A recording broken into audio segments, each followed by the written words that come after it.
Menteri Keuangan Sri Mulyani pada 26 April 2021 silam telah menyetujui penetapan sumber pembiayaan PSP untuk Kementerian Pertahanan tahun 2021 senilai 5,8 miliar US dollar, termasuk program kapal selam interim sebesar 600 juta dolar. Mengacu pada rencana awal, Kementerian Pertahanan berencana mengakuisisi 1 unit kapal selam interim untuk filling the gap kapabilitas peperangan kapal selam Indonesia.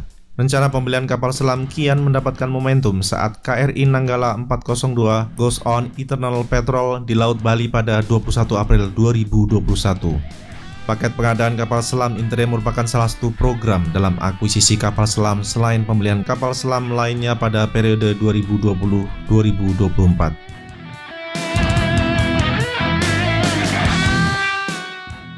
Tipe kapal selam dan asal negara mana menjadi salah satu pertanyaan yang muncul mengenai rencana akuisisi kapal selam interim. Beragam spekulasi muncul mengenai jenis kapal selam dan asal negara mana yang akan mengisi program tersebut. Di antaranya adalah kapal selam kelas U-209 dari Afrika Selatan yang dijadikan satu paket dengan kapal selam baru kelas U-214 buatan TKMS. Spekulasi lainnya adalah Indonesia akan membawa pulang kapal selam U-209 dari Brasil. Terdapat juga spekulasi bahwa Indonesia akan mengucurkan dana 600 juta US dollar yang dialokasikan untuk kapal selam interim dengan kapal selam baru, entah kapal selam kelas Scorpene buatan Naval Group atau kapal selam U-214 produksi TKMS.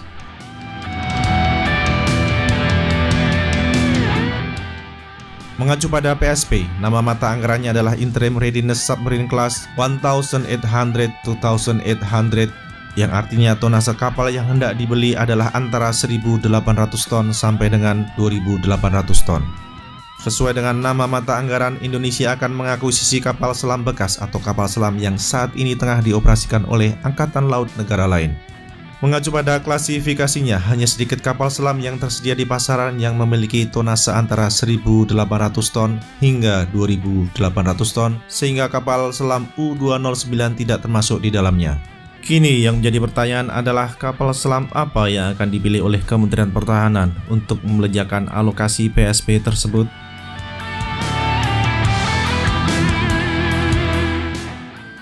Dalam perkembangan terkini, terdapat kemungkinan Kementerian Pertahanan untuk mengalihkan anggaran pembelian kapal selam interim dengan sistem senjata lainnya. Menurut sumber yang kredibel, terdapat aspirasi Kementerian Pertahanan untuk mengganti pengadaan kapal selam interim dengan submarine rescue vessel dan offshore patrol vessel dari India. Kehadiran submarine rescue vessel dirasakan sangat penting pasca tenggelamnya kapal selam buatan HDW yang dioperasikan oleh Indonesia pada 21 April 2021 di Laut Bali. Sebenarnya pembelian submarine rescue vessel telah tercantum dalam Green Book yang diterbitkan oleh Kementerian Perencanaan Pembangunan Nasional atau Bappenas, akan tetapi tidak mendapatkan PSP dari Menteri Keuangan.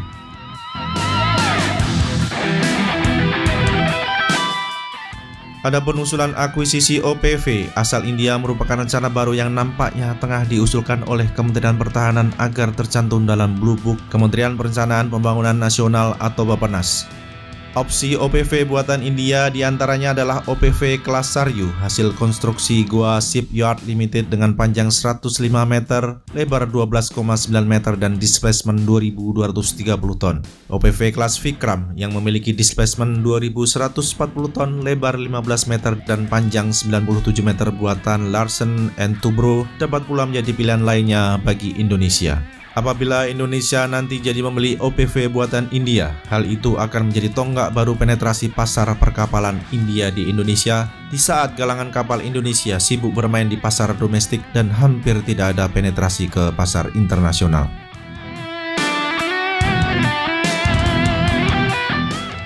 Kemungkinan pengalihan alokasi PSP kapal selam interim menjadi akuisisi submarine rescue vessel dan OPV dapat saja terjadi. Kata kuncinya adalah pengalihan tersebut harus mendapatkan persetujuan Menteri Keuangan. Tanpa persetujuan Menteri Keuangan, alokasi PSP kapal selam interim mustahil untuk dapat dibelanjakan submarine rescue vessel dan OPV. Apakah Kementerian Pertahanan telah mengajukan permohonan secara resmi untuk pengalihan alokasi PSP tersebut?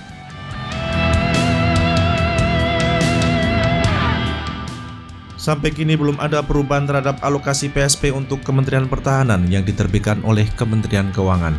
Terhadap hal tersebut, boleh jadi belum ada pengajuan resmi dari Kementerian Pertahanan kepada Kementerian Keuangan untuk perubahan alokasi PSP.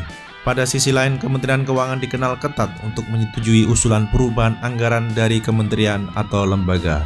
Persetujuan atau penolakan terhadap usulan perubahan anggaran biasanya memerlukan diskusi teknis yang agak lama, terlebih terhadap hal-hal yang sifatnya tidak mendesak. Mari kita lihat ke depan apakah alokasi PSP kapal selam interim dapat dialihkan untuk belanja lainnya atau tidak.